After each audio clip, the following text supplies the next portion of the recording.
भारत माता की जय. परमपूज्य स्वर्गीय मुकुंदराव कुलकर्णी, परमपूज्य स्वर्गीय वसंतराव बापट सर, परमपूज्य श्रद्धेय रामनाथदादा मोते सर यांच्या महान कार्यासमोर नतमस्तक होऊन त्यांच्या पवित्र स्मृतींना मी विनम्र अभिवादन करतो.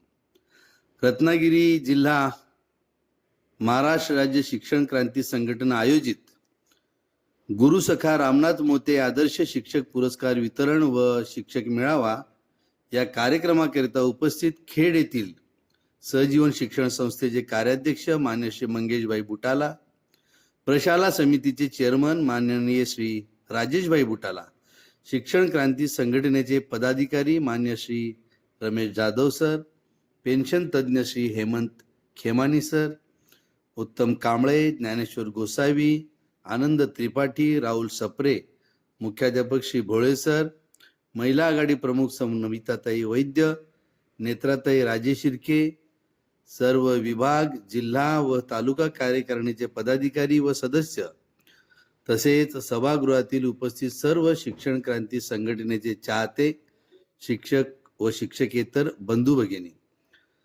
आजकाल संघटना उदंड झालेल्या असताना संघटनांचे उपक्रम मात्र लोप पावत चाललेले आहेत. मग ते अभ्यास वर्ग असतील, मेळावे असतील अथवा कार्यशाळा असतील. त्याचबरोबर विविध प्रकारची आंदोलने यांचे आयोजन व प्रभाव देखील कमी होत चालल्याचे दिसून येते. अशा काळात सध्या मोते सरांनी स्थापन केलेल्या महाराष्ट्र राज्य शिक्षण क्रांती संघटनेसारखी एक निष्ठावंत कार्यकर्त्यांची संघटना शिक्षक मेळावे तसेच अन्य संघटनात्मक उपक्रम चालू ठेवत आहे, किंबहुना प्रभावीपणे राबवत आहे. ही बाब दिलासा देणारी आहे. संघटना म्हणजे काय तर एकाच विचाराने प्रेरित होऊन एकाच उद्देशासाठी लढणारे लोक एकत्र येऊन तयार होणारा गट म्हणजे संघटना होय. अनुकूल परिस्थितीत नव्हे तर प्रतिकूल परिस्थितीत आवर्जून एकत्र येऊन मदत करण्याचे काम संघटनेचे कार्यकर्ते करतात. सच्चा कार्यकर्ता हा राग लोभ, मान अपमान, फायदा तोटा, महत्वाकांक्षा यांपासून दूर असतो. तो सर्वांना हवाहवासा वाटतो. तो समाजशील असून त्याला मान सन्मानाची अपेक्षा नसते. महत्वाकांक्षा असणे वाईट नाही, परंतु अतिमहत्वाकांक्षा किंवा प्रसिद्धीचा नको तेवढा हव्यास संघटनेच्या वाटचालीकरिता घातक आहे. सुरुवातीला संघटनेत काम करताना निस्वार्थ वृत्तीने काम करणारे लोक असतात, परंतु कमी कालावधीत जास्त प्रसिद्धी मिळाल्यावर, तसे संघटना मोठी झाल्यावर व संघटनेत वरची पदे व प्रतिष्ठा मिळाल्यानंतर काही लोक संघटनेपेक्षा स्वतःला जास्त मोठे समजू लागतात आणि मग ज्यांच्या जीवावर कार्यकर्ता मोठा झालेला असतो त्यांनाच तो टाळायला सुरुवात करतो आणि इथेच संघटनेच्या व त्याच्या स्वतःच्याही विनाशाची सुरुवात होते. संघटनेमध्ये काही कार्यकर्ते अभ्यासू असतात, ज्यांना कायदा, नियमावली, GR, परिपत्रके यांचा सखोल अभ्यास असतो. तर काही कार्यकर्ते समर्पित भावनेने काम करणारे असतात, वरिष्ठांचा आदेश येईल त्याप्रमाणे धावतात. या अभ्यासू कार्यकर्ते संघटनेचे वैभव असते, मात्र समर्पित भावनेने काम करणारा सामान्य कार्यकर्ता हा संघटनेचा प्राण असतो. अशा कार्यकर्त्यांना मर्यादेपेक्षा अधिक ताण येऊ नये, नाहीतर ते संघटनेच्या प्रवाहाबाहेर पडतात. अशाच एका निष्ठावंत कार्यकर्त्याची गोष्ट मला आठवते. संघटनेतील लोकांच्या समस्या सोडवण्यासाठी तन मन धन अर्पून काम करणारा एक कार्यकर्ता आपल्याला यातून काय मिळणार हा नकारात्मक विचार करून संघटनेचे काम करणे सोडून देतो व रिकाम्या वेळात घरी राहणे पसंत करतो. काम करण्याचा व समाजसेवेचा त्याचा पिंड असल्यामुळे काही दिवसांनी त्याला नैराश्य येते. त्याच्या संघटना प्रमुखाला ही बातमी समजते. प्रमुख कार्यकर्त्याला भेटण्यासाठी त्याच्या घरी जातात. त्यावेळी कार्यकर्ता थंडीचे दिवस असल्यामुळे रात्री शेकोटीजवळ शेकत बसलेला असतो. प्रमुखांना पाहिल्यानंतर त्यांचे स्वागत करून त्यांना बसण्यासाठी शेकोटीजवळच खुर्ची ठेवतो. प्रमुख काहीही न बोलता त्या खुर्चीत बसतात. थोडा वेळ हात शेकल्यानंतर शेकोटीतील एक लाकूड काढून शेकोटीच्या बाहेर ठेवतात. कार्यकर्ता त्यांच्या हालचालीकडे बघत असतो.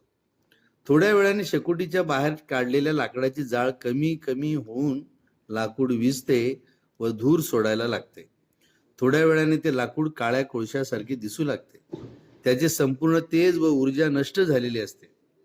प्रमुख पुन्हा त्या लाकडाला शेकोटीच्या जाळामध्ये ठेवतात.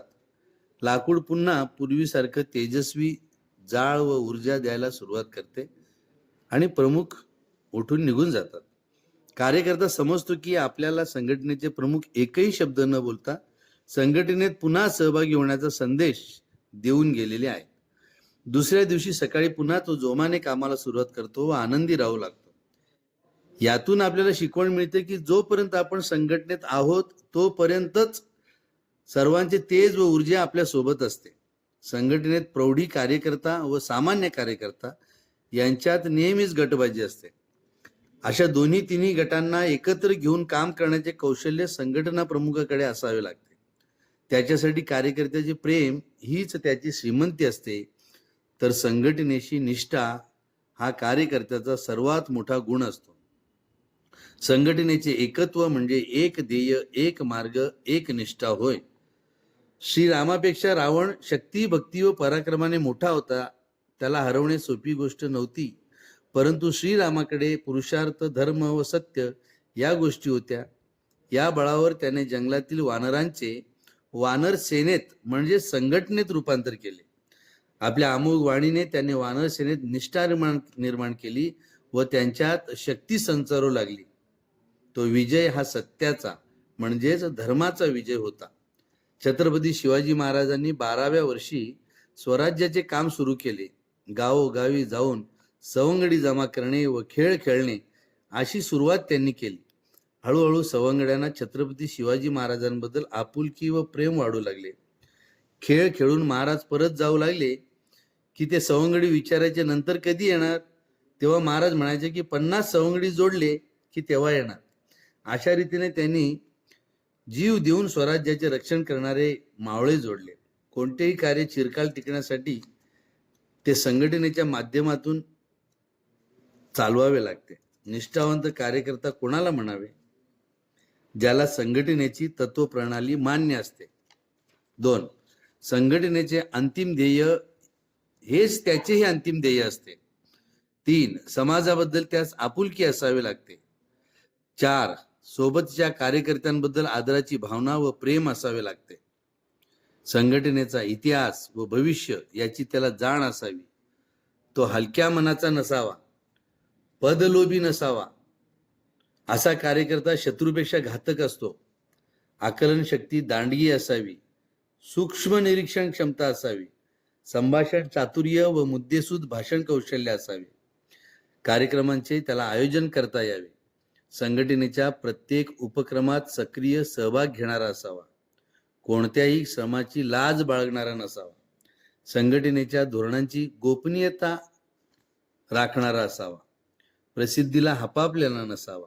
वेळ, बुद्धी, श्रम, कौशल्य व पैसा हे पंचगुण देणारा असावा.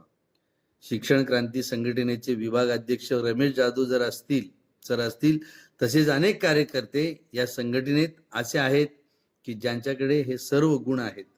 निष्ठावंत कार्यकर्त्यांमुळेच संघटना मोठी होत असते. शिक्षण क्रांती संघटनेत सर्व निष्ठावंत कार्यकर्ते आहेत, याचा मला अभिमान वाटतोय. नवीन जुन्या सर्व शिक्षक व शिक्षकेतरांनी संघटनेशी जोडूनच राहावे.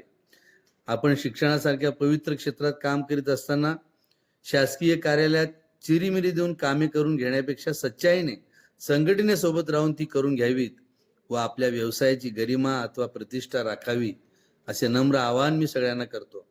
गुरुसखा रामनाथ मोते पुरस्कार प्राप्त सर्व आदरणीय शिक्षक, मुख्याध्यापक, कार्यकर्ते यांचे मनपूर्वक अभिनंदन करून त्यांच्या पुढील कार्याकरिता शुभेच्छा देतो. रमेश जाधव सरांना व रत्नागिरी जिल्हा व खेड तालुका कार्यकारिणीचे आयोजकांना विनंती करतो की पुढील वर्षापासून शिक्षकेतर बंधू भगिनींचाही या पुरस्कारामध्ये समावेश असावा. आयोजकांची उत्कृष्ट आयोजनाबद्दल मनापासून कौतुक करावेसे वाटते. मागील 4 तासांपासून मोठ्या संख्येने उपस्थित राहून उत्तम श्रोत्यांप्रमाणे सहभागी झालेल्या शिक्षण क्रांती संघटनेच्या सर्व शुभचिंतकांचे ऋण व्यक्त करतो. भविष्यात महाराष्ट्र राज्य शिक्षण क्रांती संघटना अधिक जोमाने काम करेल व शिक्षकांना न्याय मिळवून देईल असा विश्वास ठेवून रजा घेतो. धन्यवाद.